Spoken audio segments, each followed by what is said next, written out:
Bonjour, ici sur Call the Team Let's Talk, on reçoit Antoine, un passionné de finances personnelles, fondateur de LeaseForce, entrepreneur et passionné de tout ce qui peut toucher, on va dire, au développement personnel et financier.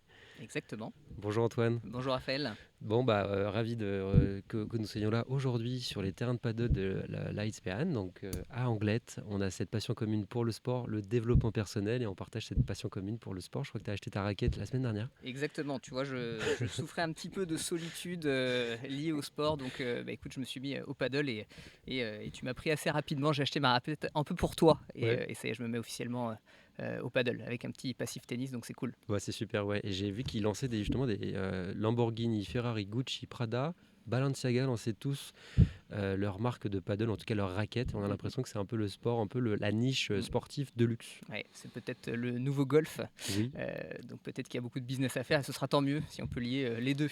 tout à fait. Donc effectivement, si vous êtes invité avec All the Team, on fera notamment des rencontres avec les membres du CHR pour faire des jolies rencontres sur du paddle. Je crois que c'est accessible à tout le monde et super sympa.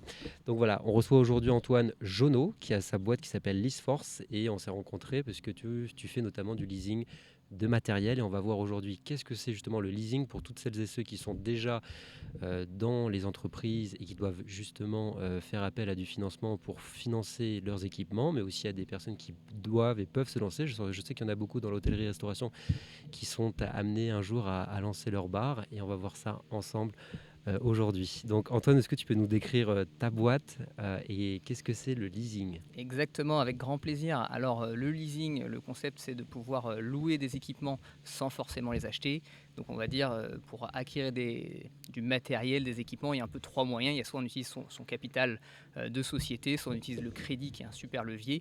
Et il y a également le leasing, qui est un troisième levier, un levier différent qui permet justement de ne pas toucher à la trésorerie, ne pas toucher à sa capacité d'endettement, et également de pouvoir les financer du matériel sans, on va dire, avoir de dettes, mais justement avoir des loyers qui vont passer en charge. Donc c'est assez intéressant fiscalement également. On peut citer quelques équipements justement dans la restauration. Donc on va avoir les fours, le piano, la machine à glaçons qui vaut tout de suite assez cher, entre 2-3 000 euros jusqu'à des montants assez importants, jusqu'à 100 000 euros pour équiper toute une cuisine en inox. Et c'est là justement que tu peux intervenir, soit sur de la réparation, soit sur du premier et nouvel équipement. Qu'est-ce qui diffère justement avec un crédit classique bancaire? Alors effectivement, on en a parlé la première fois qu'on s'est rencontrés. Tu venais de refaire ta cuisine, ou en tout cas une partie de ta cuisine. Donc effectivement, c'est hyper large tout ce qu'on peut financer. Globalement, si on doit résumer, c'est tout ce qui va être mobilier. C'est-à-dire que même les meubles de cuisine, on peut aller les financer, ainsi que tous les équipements, que ce soit dans le chaud, dans le froid. Si on prend l'exemple du CHR, café, hôtel, restaurant, machine à café, sauteuse, four. Voilà, je ne vais pas faire la liste, c'est extrêmement long. La différence avec le crédit, c'est qu'il va y avoir plusieurs avantages. C'est que les processus vont être beaucoup plus rapides que le Mhm. crédit, c'est-à-dire qu'un leasing, en quelques jours, on peut le débloquer. Il n'y a pas forcément besoin de se déplacer, d'aller voir son banquier.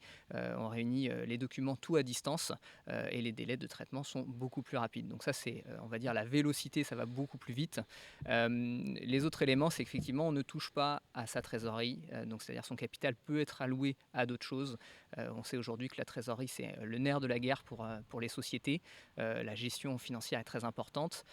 Et l'autre élément, c'est la partie effectivement crédit. Donc avec un crédit, on peut aller faire de beaux projets, notamment sur des travaux, notamment sur de l'immobilier, ce qui est plus compliqué avec le leasing. Donc c'est à ce moment-là où c'est intéressant plutôt d'aller, on va dire, utiliser le crédit sur des gros investissements, notamment plutôt immobiliers, et utiliser le leasing plutôt sur des équipements professionnels mobiliers. C'est un peu ça, d'aller chercher le meilleur des deux mondes, on va dire. D'accord, donc on pourrait dire un petit peu quelque part, tu es à moitié courtier, moitié professionnel du terrain, puisque tu connais bien les enjeux justement de toutes ces sociétés et entreprises. Ça ne concerne pas que l'hôtellerie-restauration, parce que ça concerne aussi par exemple les agriculteurs. Et je crois que tu as financé justement une machine qui permettait de déplacer du foin. Exactement, je vois que tu suis les actus Alors de quel est très le nom de près. cette machine Alors ça s'appelle une enrubanneuse, effectivement. Si, donc ça s'applique, le CHR, Café Hôtel Restaurant, c'est pas le seul domaine dans lequel on peut intervenir. On peut intervenir sur tous les domaines professionnels. On peut intervenir sur les agriculteurs, les travaux publics, tout ce qui est lié à des professionnels et des équipements.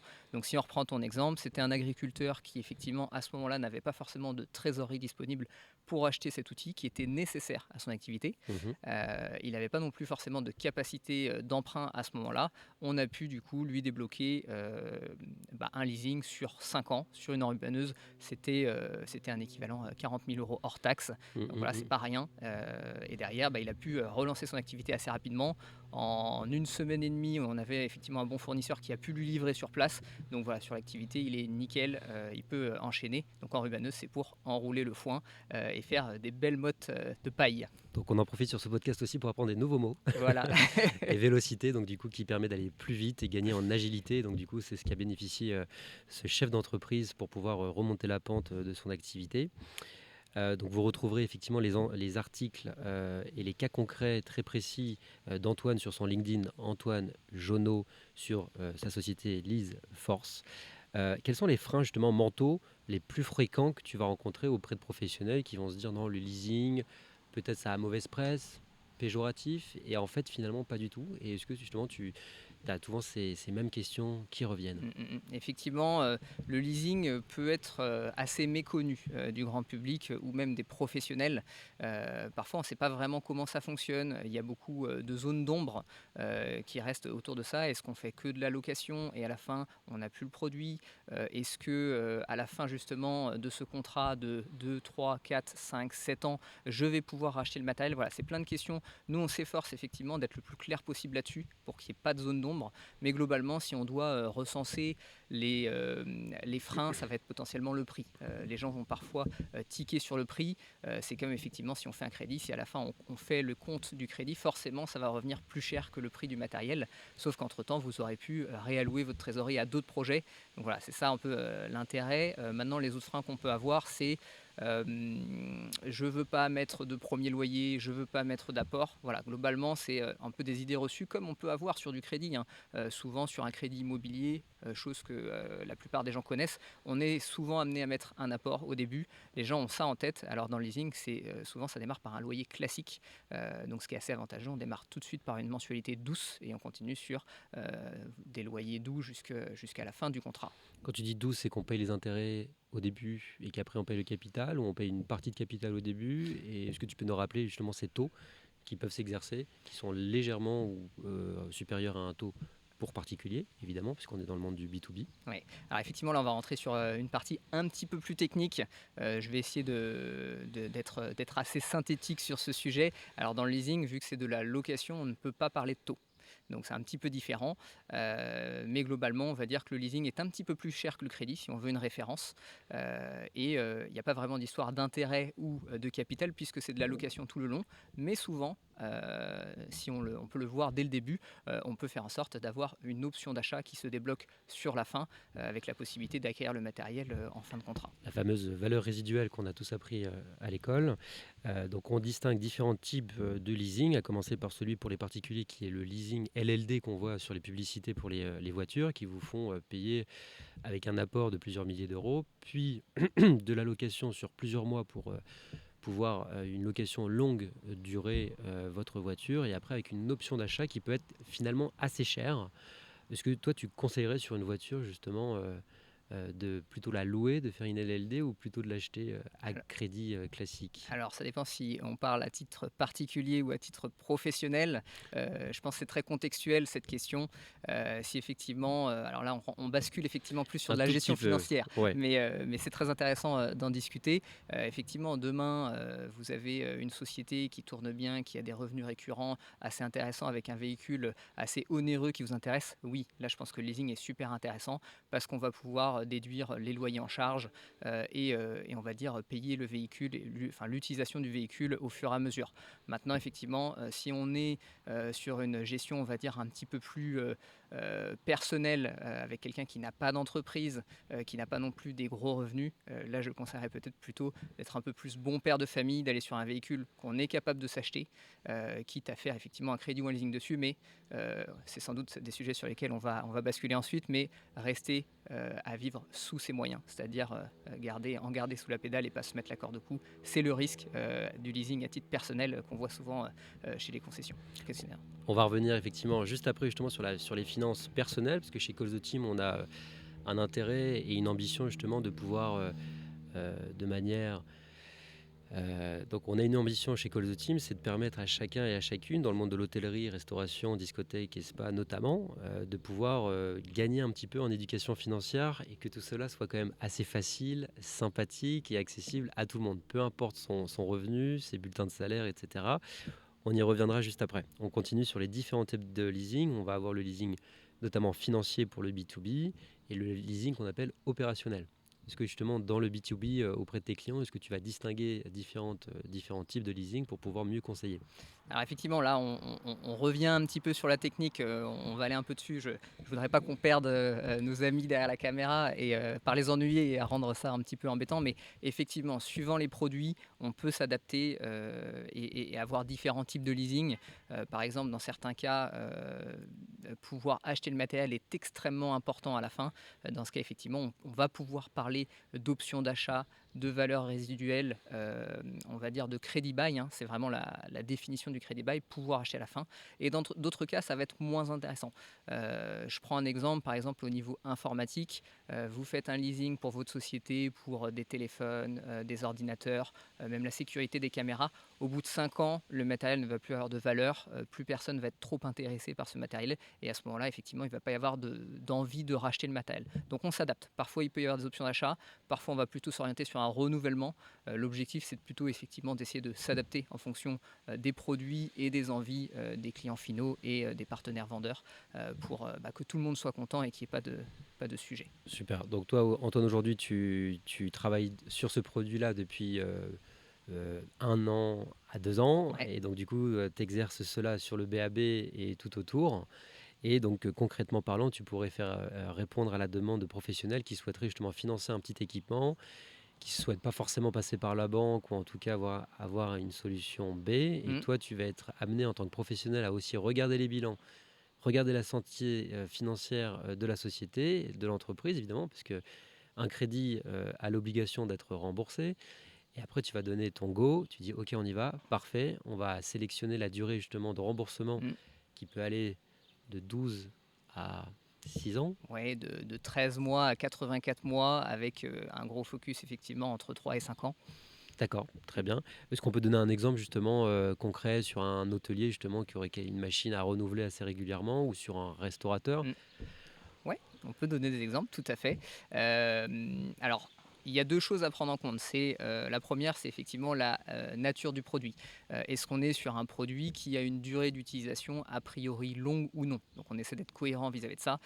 C'est un peu comme quand on fait, sa comptabilité, il y a, des durées, d'utilisation, comptables qu'on peut un peu ajuster. Donc ça, c'est le premier élément et le deuxième élément, c'est, ce que le client final souhaite faire. Est-ce qu'il veut concentrer effectivement son leasing sur quelques années parce qu'il sait qu'il n'a pas besoin d'aller plus loin et qu'il a la capacité de manière d'absorber ses loyers entre-temps, ou est-ce qu'au contraire son objectif va être plutôt d'étirer au maximum? À ce moment-là, on va aller au maximum des durées possibles sur ce type de produit pour pouvoir justement répondre à sa demande. Donc on s'adapte à ces deux éléments. Et pour répondre à tes questions juste avant, donc effectivement, donc nous on travaille sur toute la France aujourd'hui, hein. D'accord. Forcément aujourd'hui on peut commencer un peu localement, mais le fait d'aller sur des salons à Paris, à Lyon ou autres, on rencontre forcément des acteurs nationaux, voire même internationaux. Donc voilà, on regarde même effectivement pour essayer d'aller financer des produits potentiellement à l'étranger. Mais aujourd'hui, on a cette capacité effectivement d'aller traiter tous les produits sur le territoire français des clients finaux. On peut avoir des fournisseurs étrangers, mais il faut que le client aujourd'hui soit français. D'accord. Et qu'est-ce qui t'a donné envie justement d'ouvrir ta société dans le leasing? Écoute, là-dessus, moi, je suis passé par notamment différents domaines d'activité. On en a beaucoup parlé. Je pense qu'on va en discuter tout à l'heure. Mais dernièrement, j'étais plus effectivement sur la partie immobilière, qui était très intéressant, avec de l'investissement assez intensif. Et historiquement, j'ai également fait un tour chez notamment Altran, Capgemini Engineering, sur la partie industrie. En gros, j'étais ingénieur d'affaires. J'allais sur les sites industriels et je voyais souvent ces équipements qui étaient assez vieux, assez obsolètes. Et j'échangeais effectivement avec mes clients. Je leur dis mais pourquoi vous renouvelez pas à un moment? Et j'ai senti qu'il y avait des gros sujets d'investissement, c'est pas dans les budgets, on n'a pas la trésorerie, on le fait pas maintenant, on repousse. Et en fait, c'est un peu dommage puisque si on se retrouve avec du matériel obsolète, du matériel qui n'est pas à jour, et c'est un peu ce que le leasing permet de faire. J'ai vu quelques sociétés qui qui faisait ça également là où j'habitais sur Nantes. J'ai creusé le modèle, j'ai trouvé ça génial de pouvoir aller permettre de développer les entreprises grâce au leasing et également d'aider les partenaires vendeurs à mieux vendre grâce à ce levier. Et c'est là où je me suis jeté dans cette aventure de Bon, leasing. bah, félicitations à toi pour ouvrir donc du coup cette société qui rayonnera, j'espère, en France et ailleurs. J'entends parfois des personnes qui ne veulent pas passer par le chemin classique des banques, du crédit, du leasing, parce qu'ils se disent, en gros, j'ai pas envie de les engrosser. Mhm. Je veux faire mon truc en autofinancement à 100%. J'ai pas envie de me mêler de leurs affaires. J'ai envie de rendre compte à personne. Mhm. Qu'est-ce que tu pourrais leur dire à ces personnes? Bah, je pense qu'il faut respecter ce que chacun veut faire, les convictions de chacun. Maintenant, ne pas utiliser ceci, c'est quand même se priver d'un énorme levier. Je pense que si tout le monde se disait ça, pas grand monde serait propriétaire de son logement, malheureusement. Donc c'est dommage. Je pense qu'il faut arriver effectivement à activer ces leviers de manière intelligente, être capable de le rendre au service de son activité. Maintenant, évidemment, hein, on le sait tous, celui qui gagne à la fin, c'est le banquier. Mais ça, écoute, s'ils peuvent nous permettre aussi d'accomplir nos rêves et d'avancer dans nos projets, je pense que c'est dommage de s'en priver. Donc 3% effectivement sur un emprunt de 100 000 euros, ça ne fait pas 3 000 euros à la fin. Non, effectivement, les Je calculs ne sont pas si simples que ça. Voilà, donc je crois que ça représente peut-être 40 à 60 000 euros si je ne me trompe sur Ça, un investissement ça de dépend 100. des durées, il y a pas mal de variables à prendre en compte, mais effectivement, ça a un coût, que ce soit du crédit ou du leasing. La question, c'est qu'est-ce qui ce coût vous permet de faire derrière. Qu'est-ce que ce coût vous permet de faire? Vous n'allez pas aller jusqu'au bout non plus du remboursement, donc vous n'allez pas avoir à payer les 160 000 euros puisque vous aurez sûrement au bout de 20 ans revendu avant Sur des crédits immobiliers, effectivement, sur des oui, très crédits souvent. immobiliers. Si on fait une moyenne, je crois que c'est 7 ans la détention moyenne d'un bien immobilier en France. D'accord, sur un taux moyen, on va dire, d'endettement en France, on a la chance de pouvoir investir Mm. jusqu'à pas longtemps, jusqu'à 20, 22, 23, 24 Alors, ans. je crois qu'on peut effectivement. Tu parles en âge de personne ou Non, en taux en d'endettement? durée En d'année. durée, ah oui. Alors, historiquement, je sais on pouvait aller jusqu'à 25 ans. Voilà. Ça s'est peut-être un peu resserré, 20-22 ans. Et je crois qu'à titre personnel, on peut aller s'endetter jusqu'à 35%. Je crois que c'est à peu près la règle. Et troisième aussi fait qui fait qu'effectivement ça vaut quand même le coup de créer ce levier. Sinon, autrement, vous n'auriez pas pu investir sur cela. Derrière, cinquièmement, peut-être vous aurez un revenu locatif qui vous permettra justement d'amortir un petit peu et d'éponger un petit peu le surplus que vous n'arriverez pas à payer. Donc ça représente un vrai levier. Mm. Je parle encore, je me fais toujours un peu l'avocat de celles et ceux qui argumenteraient en disant qu'il ne faut pas forcément passer tout le temps par un banquier. Je ne sais pas si tu vois un autre argument éventuellement. Bah, c'est vrai qu'il y a des choses qui sont littéralement impossibles hein, si on veut le faire sur fonds propres, à moins d'avoir des amis très riches qui peuvent vous prêter de l'argent, mais à ce moment-là, c'est eux qui font le rôle de la banque. Donc oui, je sais que tu investis aussi dans l'immobilier, je le fais. À un moment, qui est capable de sortir des centaines de milliers d'euros pour acheter des biens sur fonds propres? Bon, c'est pas simple. Maintenant, voilà, ceci est un levier. Je pense qu'après, il faut être capable aussi d'aller utiliser ce levier intelligemment et bien sûr, là si on bascule plus sur l'immobilier, d'être capable d'aller chercher des bonnes affaires qui vont permettre de gagner de l'argent ou au grand minimum ne pas en perdre. Super. Bon, on va passer sur la deuxième partie qui est donc du coup inspirer et transmettre des conseils applicables pour tous les jours, pour toutes les bourses. Justement, on appuie beaucoup là-dessus. Et je sais, toi, Antoine, il y a quelques années de ça, tu as eu un déclic financier de prise de conscience avec ta compagne. Et comment t'es-tu structuré avec ta compagne et as-tu des exemples de changements d'habitude? Oui, effectivement, là, on part sur des sujets un peu plus profonds qu'on va aborder avec grand plaisir. J'ai vécu effectivement quelque chose d'assez violent dans ma tête hein, durant le Covid. Un arrêt brutal d'activité. À l'époque, j'étais salarié. Une remise en question totale sur ma vie et celle que j'avais avec ma conjointe. Et avec une question très simple, est-ce que je suis content de la vie que j'ai aujourd'hui? Et la réponse était malheureusement non. J'étais vraiment pas content de la vie que j'avais aujourd'hui, ni des projections que j'avais avec cette vie. Et voilà, il était temps de refaire le point. Je pense que c'est arrivé à énormément de personnes, hein, des réorientations suite au Covid. Je crois qu'il y en a eu beaucoup, des remises en question, il y en a eu beaucoup. Donc voilà, à partir de ce constat, on s'est dit, ok, on veut une autre vie, on veut une projection financière plus intéressante que celle qu'on a aujourd'hui, on veut une liberté géographique plus importante que celle qu'on avait aujourd'hui. Et à ce moment-là, on habitait à Nantes à l'époque. En gros, on s'est dit, OK, on a deux rêves. On veut d'un côté aller faire un tour du monde et de l'autre côté vivre où on veut. Et en l'occurrence, c'était Biarritz. Donc voilà. Donc, malheureusement, ça se fait pas comme ça. Ça suffit pas de le décider. Donc il fallait choisir les leviers derrière. Et nous, on a jeté à l'époque notre dévolu sur l'immobilier. Donc on a profité du Covid et des journées un peu plus légères pour nous former drastiquement. Et derrière, dès que les portes ont ouvert et qu'on pouvait ressortir, on a été visiter énormément pour investir. D'accord. Le déclic a été fait en disant on n'est pas satisfait et donc du coup on cherche des solutions ou, ou par hasard on s'est rendu compte qu'il existait des solutions qui nous a permis de rêver plus. Non, c'est vraiment le premier élément. Effectivement, je pense que tu as raison, il peut y avoir... Parce que tout le monde du coup ouais, pourrait se faire ce constat en tout à disant fait, bon je suis pas forcément dans le meilleur appartement que je rêverais c'est ça. d'avoir, etc. Et ils n'ont pas forcément le déclic C'est alors que ça. vous, bon, Ouais, nous on ça l'a eu. reste. Non, non, mais c'est un point super intéressant. On peut effectivement avoir envie de la vie de certaines personnes, hein, puisque certains ont vraiment des vies exceptionnelles. Je pense que déjà, il y en a plein qui ne se posent pas la question. Ça, c'est un premier élément. Et le second élément, c'est que je pense qu'il y en a plein qui se disent que c'est pas pour eux, ou en tout cas que ce n'est pas accessible pour eux. Et à partir du moment où ton mal-être devient suffisamment fort, ou ton envie devient suffisamment fort pour aller atteindre ces objectifs, tu fais sauter un peu quelques barrières mentales que tu peux avoir. À Mhm. ce moment-là, je pense que tu es capable de beaucoup de choses. Et je pense que les gens se sous-estiment de manière générale parce que à partir du moment voilà, où on a très envie de quelque chose, on est prêt à travailler pour. Techniquement, je pense qu'on peut, l'humain est capable de grandes choses. Alors, il y a deux questions. Soit, comment est-ce que tu t'es formé, quels salons et quelles activités avec le networking que tu as pu avoir, ça serait la première question. Ou la deuxième, qu'aimerais-tu avoir reçu comme conseil à l'âge de 18, 20, 22 ans? Je te laisse le choix Mm. de... Bah, aujourd'hui, je pense qu'on vit dans une époque formidable sous certains aspects, bien évidemment, sur le fait que l'information est accessible. Je pense qu'effectivement, quand on était à l'époque où bah, on pouvait que parler aux gens de son village, forcément c'était un peu plus compliqué et les opportunités étaient un petit peu plus légères. Aujourd'hui, avec YouTube, Internet, les infopreneurs qui se font souvent plier en 10 hein, par beaucoup de monde, bah, en fait l'information est super accessible. Donc je pense, encore une fois, c'est comme tout, faut trier. Il y a du bon, il y a du moins bon. Moi, clairement, pour vous dire, pour te répondre, je me suis intégralement formé avec des infopreneurs. C'est-à-dire, pour ne pas les citer, je suis passé effectivement par des formations de Christopher Wangen qui est très en place dans l'immobilier.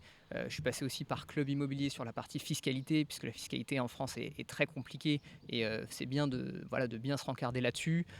Sur la partie travaux également avec Patrick Martin, sur la partie location courte durée, recherche de biens par les gentlemen investisseurs. Enfin, voilà, c'est un écosystème qu'on peut se créer, hein, qui n'est pas très facile, qui n'est pas très compliqué à aller chercher, mais je pense que c'est important, quand on le peut, dans certains secteurs. Si quelqu'un qui a déjà fait ce que vous voulez faire, bah, pourquoi se priver du savoir? Donc forcément, c'est un petit biais au début, mais derrière, on avance vachement plus serein sur ces projets et on va D'accord. dire, ça met de l'action, c'est au top. Donc, tu t'es pas dit, ces personnes-là vendent du rêve, c'est du Dubaï et compagnie. Non, tu t'es investi, tu t'es intéressé, tu as payé certaines Tout formations à fait, un peu chères un peu parfois. cher, oui. Et mais finalement, aujourd'hui, tu dis, bah écoutez, c'est la bonne chose à faire. Bah, en tout cas, à ce moment-là, ça a été la bonne chose à faire. Tu t'es formé, tu as mieux compris et des choses que tu n'avais pas évidemment compris avant. Et ça t'a permis justement de débloquer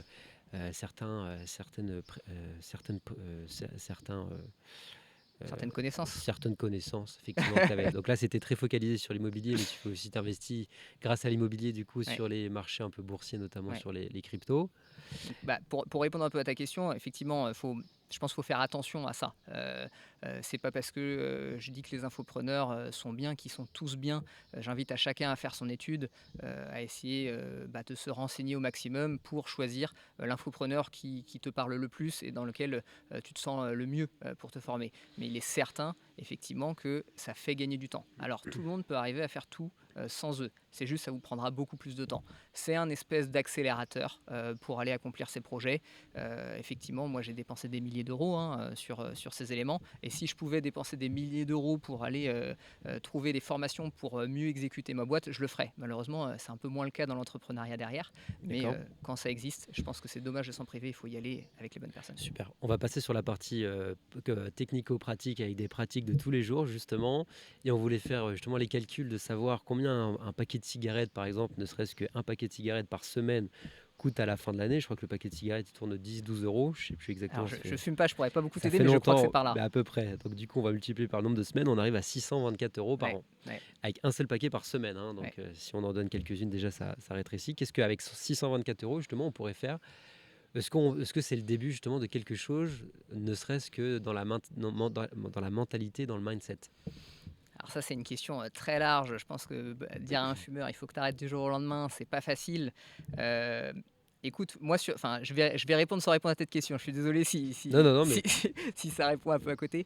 Moi, je pense que dans un premier temps, il faut se fixer les objectifs. En gros, où est-ce que tu veux aller? Et ensuite, une fois que tu as fixé ces objectifs, je trouve que c'est beaucoup plus facile d'aller faire des concessions et de remanier sa vie.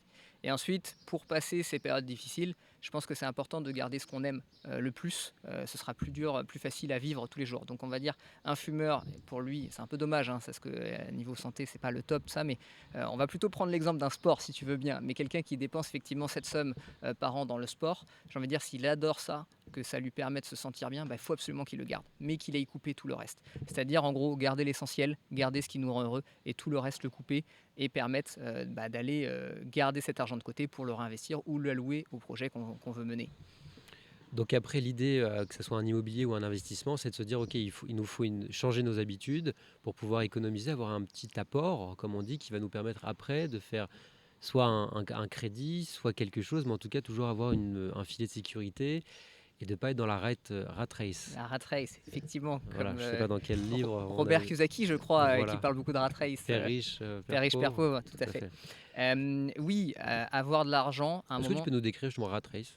la rat race, alors c'est le fait d'être dans l'engrenage de la vie, c'est-à-dire d'avoir des revenus, de tout dépenser, métro, boulot, dodo, en gros on peut subir sa vie et d'être dans un cercle un peu infernal là-dessus, dans lequel il est impossible d'en sortir, c'est-à-dire que les crédits payent les frais de vie, et il faut aller retravailler pour... Enfin en gros on est bloqué un peu dans cet engrenage et c'est très dur d'en sortir. Et la rat race, c'est pas que pour les gens qui n'ont pas beaucoup de revenus, il y a des personnes très riches qui sont à rat race, qui sont complètement dépendants de revenus énormes. Moi, je mettrais une autre définition, ce serait la difficulté à résister à la dépense de ce qu'on va gagner peut-être en plus. Exactement, on peut être en flux tendu, quoi. Voilà, c'est-à-dire, ok, j'ai gagné 50 euros de plus ce Mm, mois-ci, bon, bah, je vais tout de suite me faire plaisir et je vais m'acheter tout de suite un nouveau jean. c'est ça. Et donc, du coup, l'inverse serait, bon, bah, je vais faire un effort sur moi et un effort de compréhension Mm, pour me dire que les 50 euros en plus, plus que je peux faire comme concession, vont pouvoir m'apporter quelque chose de plus à la fin de l'année et que je ne sois pas dans ce flux tendu, comme tu dis, mm, etc. Mais ça peut aussi être des voyages, on va dire, qui ne rêvent pas d'aller parfois sur une plage de sable blanc, je sais pas où. Bon, c'est sur ça. Biarritz, on n'est pas On n'est pas à mal plaindre. chaussé, mais Oui, en tout oui. cas, voilà. Non, non, mais effectivement, c'est des choses intéressantes. Donc, pour répondre à ta question de base, qu'est-ce qu'on peut mettre en place? Donc, encore une fois, moi, je pense que c'est toujours bien de partir de ces objectifs. Où est-ce qu'on veut aller? Parce qu'on a cet objectif qui Toi, est t'es assez parti fort. d'où? Moi, je me suis dit, voilà, je veux être capable de remplacer mes revenus salariés et de vivre où je veux. Donc voilà. Donc pour ça, il fallait que je remplace mon salaire. C'était mon objectif de l'époque. Après, forcément, quand on avance, on a d'autres objectifs qui se créent. C'est un peu le système de la vie. L'itération. Voilà. Et puis c'est ok tant qu'on est heureux à poursuivre ce qu'on veut, c'est chouette. Mais en gros, c'est parti de là. Et à partir de ça, on construit les moyens. C'est-à-dire, ok, j'ai mon objectif, et du coup, pour atteindre cet objectif, quels sont mes moyens? Est-ce que je vais passer par de l'investissement en bourse? Est-ce que je vais passer par de l'investissement en crypto, pas de l'investissement en immobilier, par de l'entrepreneuriat? Voilà, chacun va sur le domaine sur lequel il est le plus à l'aise. Tu voulais... Et donc, du coup, ça, tu l'as appris avant de faire tes formations ou au moment de tes formations en disant, OK, on commence par avoir un objectif, on se permet de rêver. Toi, tu avais ce rêve un peu nomade de Mmh. pouvoir vivre où tu voulais, etc. Exactement. Ouais, c'est alors certains le font, certains infopreneurs effectivement essaient un peu de te recabler en fait, de te reprogrammer un peu sur autre chose qu'on connaît. Finalement, voilà, si on pense qu'à un moment, la solution c'est juste d'aller travailler pour vivre et avoir cette vie, acheter une maison, avoir un chien, ce qui est très bien si on est heureux. Mais si cette vie ne nous convient pas, il faut savoir qu'il y a des alternatives. Donc oui, effectivement, certains le permettent de le faire et derrière, ça permet en gros de tout recalibrer. Je pense que c'est bien de faire, un peu, une sorte, d'audit, si on peut parler de manière un peu barbare, mais en gros, scanner sa vie. Où part mon argent?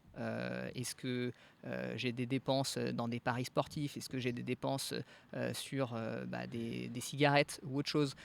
Combien je dépense en restaurant, en bar, en sortie? Je pense que c'est intéressant de mettre sur papier, en gros, quelles sont ses dépenses et derrière de réaligner toutes ces dépenses avec ses Et, objectifs. et j'entends déjà la pensée de certains des personnes qui nous écoutent en disant non mais j'ai pas envie de faire ça, à savoir combien est-ce que je vais dépenser dans un bar. Si je le fais, c'est pour du loisir, c'est du plaisir. Passons quoi. Je, Ah, écoute, je scrolle. là-dessus, effectivement, il y a 2 théories, hein. C'est ce qu'on appelle souvent, plaisir immédiat, plaisir différé. Si effectivement tu es dans le plaisir immédiat, en constant enfin de manière constante, C'est un peu ça la rat race. Ouais. voilà, tu vas Ok. avoir du mal à faire de belles choses dans ta vie. Par contre, si tu es capable de différer tes plaisirs, là ton cerveau il part dans une autre démarche et je pense que tu es capable de grandes choses derrière et je pense que c'est une grosse forme de respect que tu te fais à toi-même d'être capable de différer un plaisir, de te faire du mal pour avoir mieux derrière.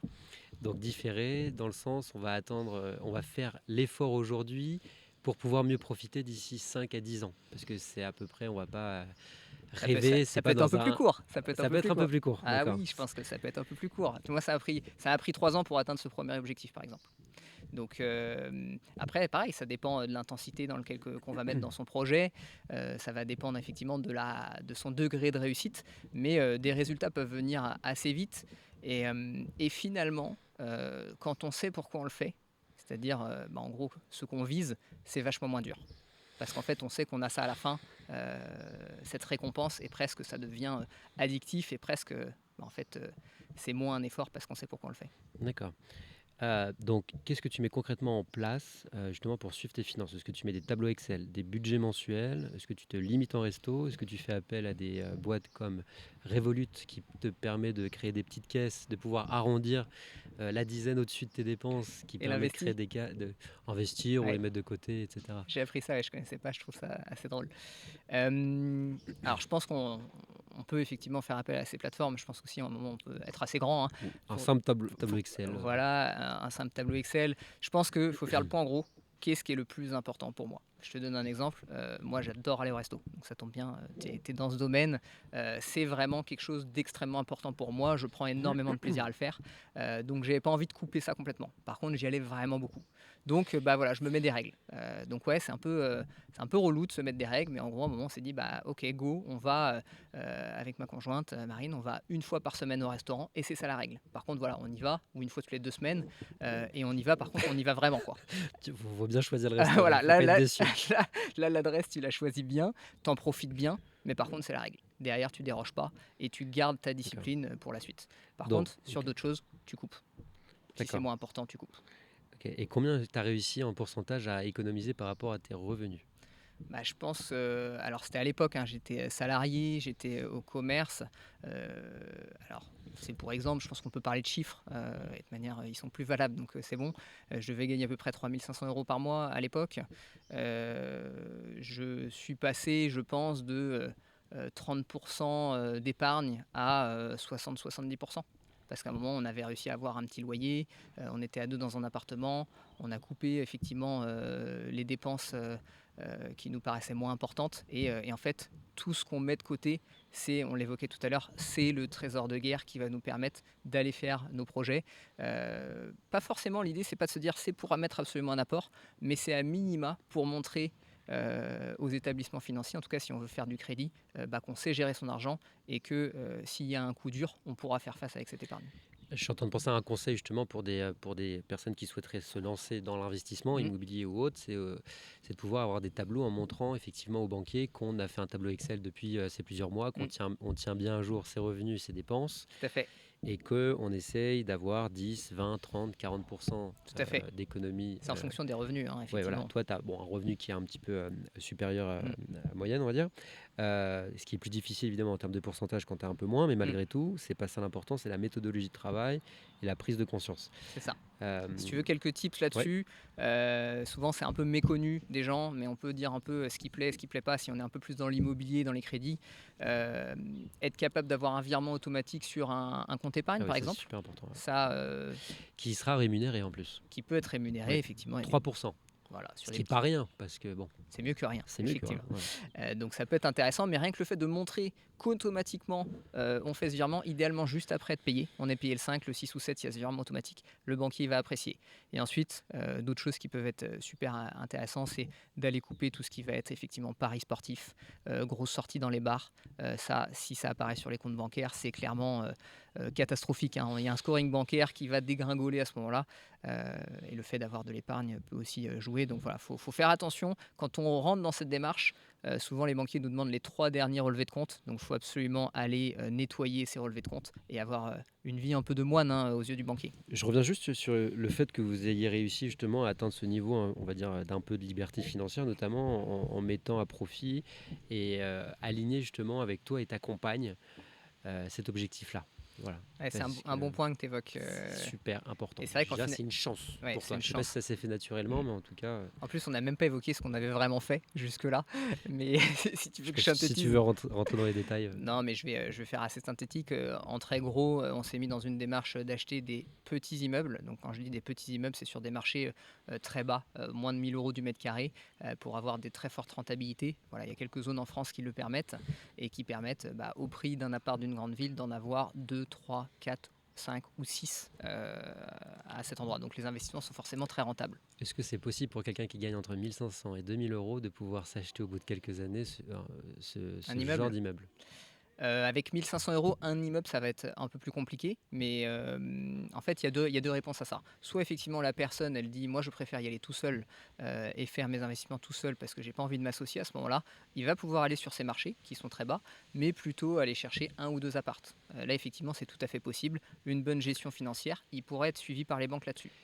Donc on rappelle grosso modo, pour emprunter 150 000 euros à un taux à peu près 3 à 4%, on va être à peu près sur du 500, 600 euros, 700 euros maximum, on va dire, de remboursement C'est ça. mensuel. C'est ça. Donc c'est pas des sommes astronomiques non plus. C'est pas astronomique, Après, surtout quand on va si, sur des petits marchés. voilà, bah, c'est effectivement, ça représente. Mm. Donc peut-être qu'il faudrait partir de l'inverse. Je peux justement mettre de côté 500 euros. Voilà. Qu'est-ce qui me permettrait, si je mets 10% d'apport, de pouvoir Ouais.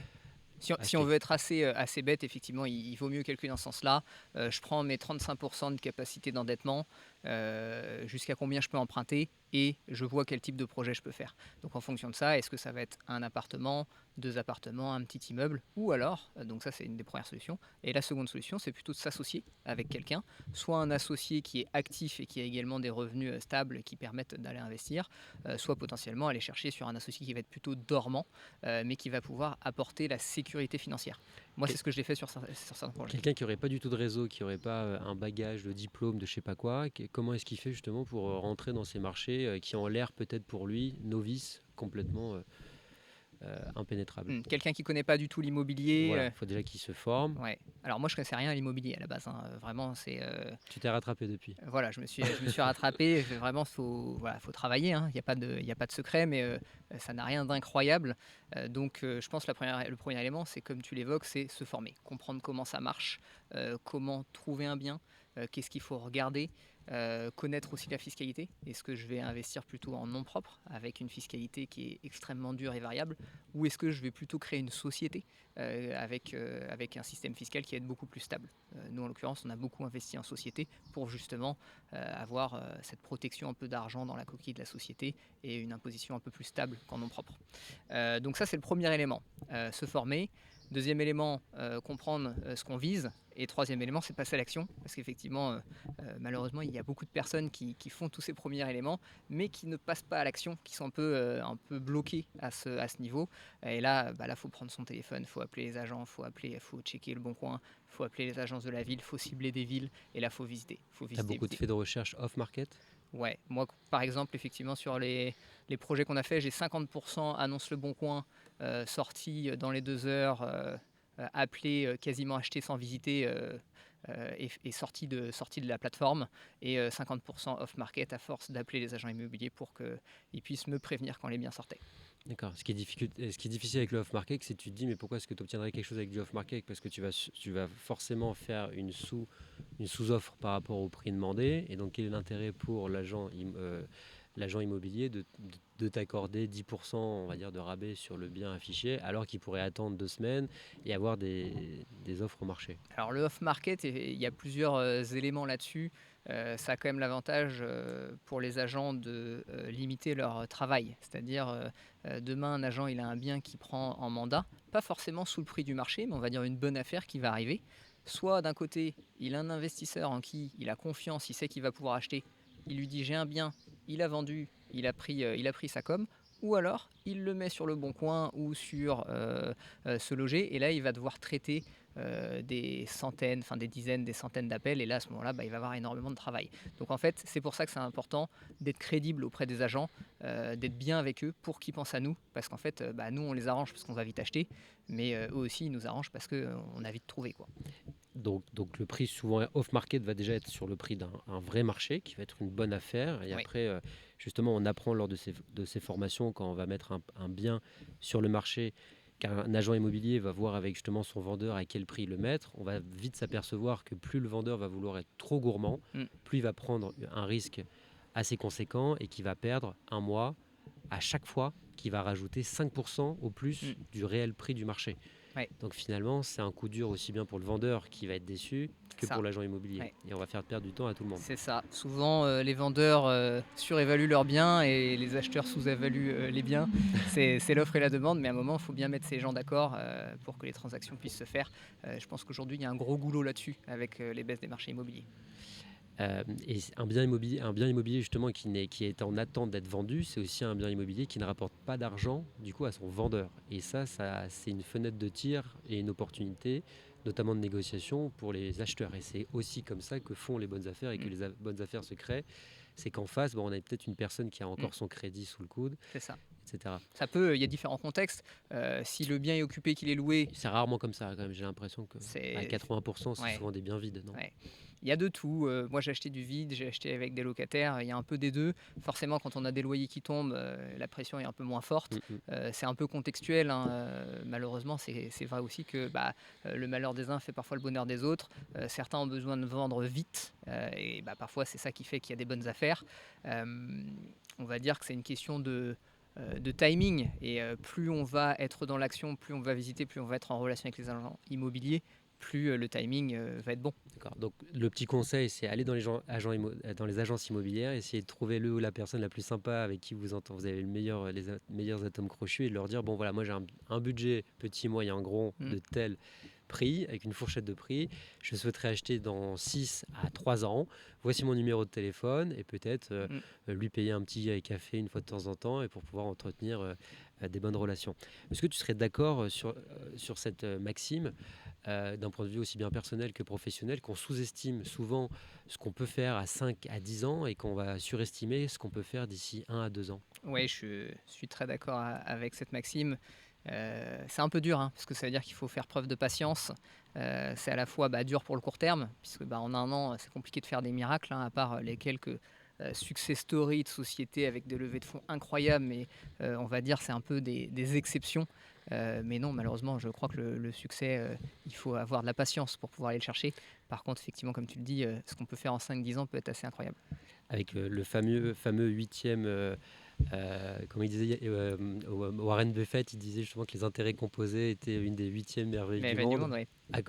à partir du moment où on investit dans quelque chose. Ouais, bien sûr. Si on C'est n'investit sûr. pas, Il faut ça marche démarrer pas. quelque chose, quoi que ce soit. Oui, Mais il faut être dans l'action.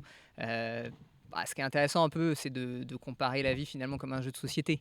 Il y en a qui sont forts, il y en a qui sont moins forts. En tout cas, si on joue pas, on risque pas d'être fort. Si on reste effectivement à juste vouloir être au jour le jour, on risque pas de gagner le jeu. Maintenant, voilà, chacun voit midi à sa porte. Si c'est ok d'être en je profite chaque jour qui compte, alors c'est chouette. Par contre, effectivement, sur le long terme, ça va être compliqué de construire des grandes choses. donc effectivement, ça revient au point que j'avais marqué, l'effet boule de neige, donc les petites économies quotidiennes créent un vrai levier à C'est terme. ça. Les achats inutiles bon, on en a un peu parlé, garder vraiment l'essentiel, ce qui vous fait plaisir, et supprimer tout ce qui Mmh. peut ne pas vraiment vous faire plaisir, à commencer aussi par ses fréquentations. Ceux qui ont pas qui ne vous drive pas énormément ni, Ouais. en termes d'humour, d'amusement, de rigolade Mmh. ou financièrement, bon, bah, Ouais, on peut se poser des questions. c'est sûr on peut perdre des personnes sur la route, malheureusement. Je crois que tu en as quelques exemples, Antoine? Ouais, ouais, je l'ai un petit peu vécu, c'est jamais très agréable parce qu'on n'a pas envie, on n'a pas envie de perdre ses amis ou quoi que ce soit, mais parfois ça se fait, un peu naturellement parce qu'on prend, chacun des chemins un peu différents sur lesquels on peut avoir du mal à se retrouver. Donc bon, bah, c'est un fait, à un moment faut l'accepter. Je dis pas qu'il faut changer littéralement, mais à un moment on peut pas, s'empêcher de l'admettre qu'on change sur la route. Et l'autre élément que tu évoquais sur les petites dépenses, je crois qu'on évoquait un peu qu'est-ce qui fait que ça marche ou ça marche pas.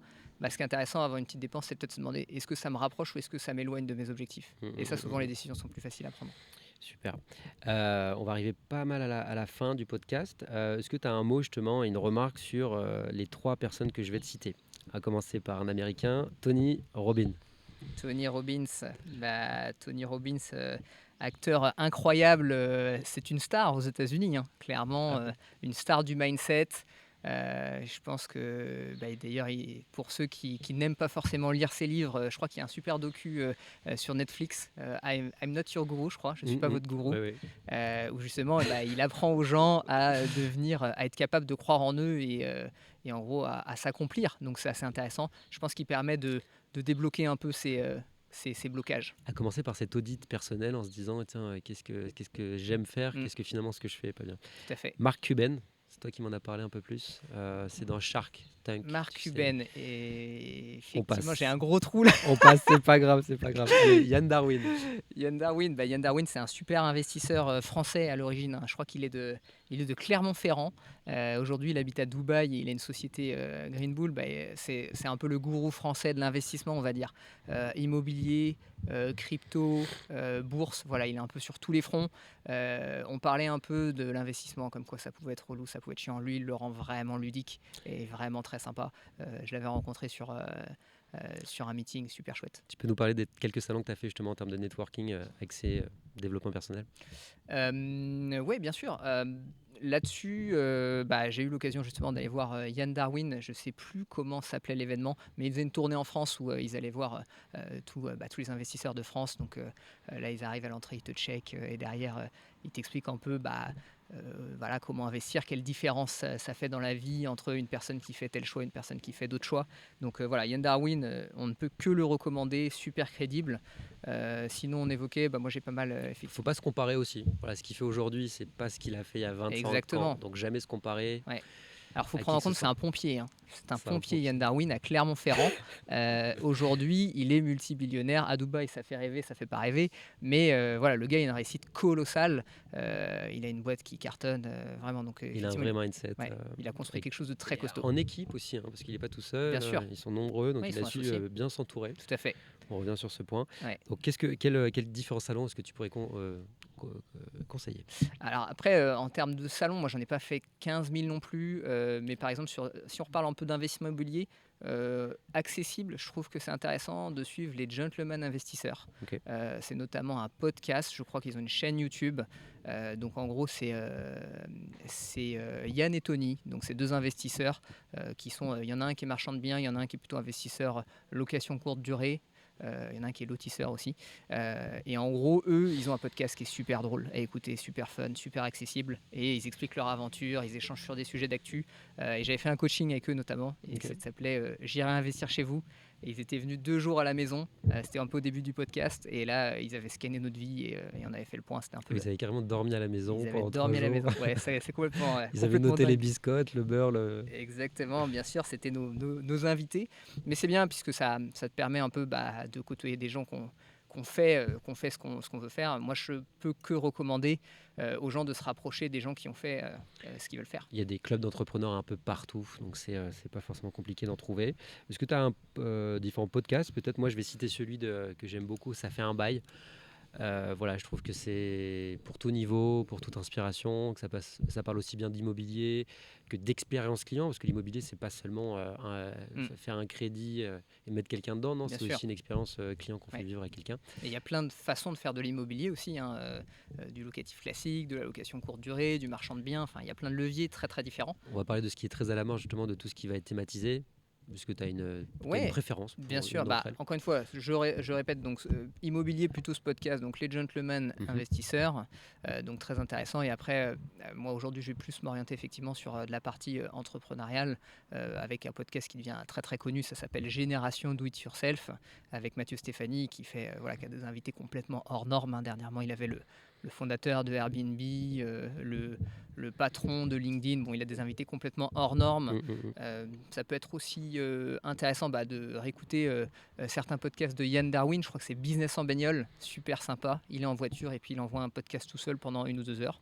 Donc ça t'a vraiment drivé. Tu t'es pas dit, tiens, j'écoute la vie de quelqu'un. Non, ça t'a nourri, ça Non, t'a ça nourrit. enrichi. Ouais, ouais. C'est À tout point de vue, parce que ouais. c'est quand même, tu es la moyenne des 5 personnes que Mm, tu fréquentes, ça c'est le mantra mm, de Do It Yourself. Et ouais, donc quand tu écoutes un podcast, évidemment, ça en devient la 6e, 7e personne qui se rapproche de ton cercle un petit peu. d'influence. C'est de toute manière, c'est de quoi tu te nourris, et tu es fait de quoi tu te nourris un peu. Donc, si tu passes du temps avec ces gens, que ce soit le soir dans ton lit avant de te coucher ou dans la voiture, tu vois, à un moment, moi j'étais commercial, donc je roulais beaucoup, j'allais visiter. Ah bah, en fait, tu te nourris et tu prends des tips un peu partout. Alors, tout est pas bon à prendre, mais la plupart du temps, déjà, tu te marres sur certains podcasts et tu as toujours, il y a pas, je crois qu'il n'y a pas un podcast que j'écoute où il n'y a pas un petit tips à aller chercher dans ta vie qui est ah tiens, je vais faire ça, je vais le tester.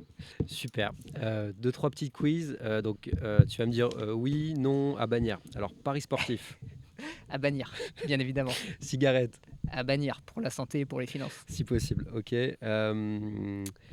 Acheter sa résidence principale avant d'investir dans le locatif. Ça, je pique la question justement et le format, ça fait un bail parce qu'il pose des petites Ouais, questions comme ouais, ça. ouais. Ça, À c'est une répondre par oui ou par non. question très stratégique. Là, je pense qu'on ne peut pas répondre par oui ou par non. Il faut un contexte. Dans certains cas, je pense que c'est très bien de l'acheter quand on peut. Dans d'autres cas, il vaut mieux garder ce projet pour un peu plus tard et plutôt aller investir dans un premier temps. Donc, ça dépend du Et contexte. je crois qu'on n'a pas répondu à la question comment est-ce qu'on fait quand on a une compagnon Oui, ou tout à un fait. compagnon à lui faire comprendre que oui, c'est en faisant Mm. des sacrifices maintenant qu'on peut peut-être y arriver et en changeant justement. Tout à fait. C'est un très bon point que tu évoques. On n'a pas été au bout tout à l'heure. Il y a deux cas de figure. Il y a déjà, est-ce que ton conjoint ou ta conjointe te suit dans ce mouvement. Si c'est non, forcément, on va pas se le cacher, ça va être plus dur. Parce que il va falloir à minima que cette personne le comprenne, que toi, tu as envie d'autre chose. Donc, je pense que c'est hyper important d'échanger. Et Est-ce que ça là, serait une raison valable de rupture? alors, Je mets les pieds dans le plat. on Je met mets les les pieds pieds dans le dans le plat. plat. Je pense, je ne vais pas répondre oui en brut, mais je pense qu'il y a des ruptures, effectivement, à cause de ça. Il y a un moment, si on prend forcément, il y en a un, il se dit, moi, je veux que aller en festival, en rêve party, en boîte de nuit, je veux cramer l'argent. Et l'autre, il se dit, non, moi, je veux prendre ma vie en main, je veux faire des grandes choses, je vais aller me coucher tôt et je vais travailler. À un moment, il y a un petit décalage sur le style de vie. Les derniers seront les premiers. Ah, c'est chacun, encore une fois, si la personne est très heureuse d'aller en festival et à sortir tout le temps, Est-ce que tu peux te c'est dire, OK. moi, de mes 20 à 30 ans, j'ai envie de cramer ma vie, j'ai envie Mm, de vivre les plus belles expériences, mm, et après, il y a les mollo. c'est Tu possible. peux aussi te dire ça. Mais tu C'est peux juste. toujours aller en festival à 35 ans C'est aussi. ça, exactement. En fait, c'est juste si tu es en total décalage avec ton conjoint, ça va être compliqué. Et à l'inverse, si ton conjoint ou ta conjointe va prendre un peu le même mouvement que toi et en fait, tu vas un peu prendre l'aspiration de l'autre et vice-versa. Nous, c'est un peu c'est complètement ce qui s'est passé, hein. Le déclic, on l'a eu globalement en même temps. En fait, c'est un partenaire pour aller accomplir des choses exceptionnelles qui est vraiment génial. Super. Bon, bah écoutez, on va en terminer là. Antoine, est-ce que tu as quelque chose à rajouter, un petit message à faire passer à quelqu'un? Non, écoute, c'était super chouette, en tout cas, d'échanger avec toi sur ce podcast.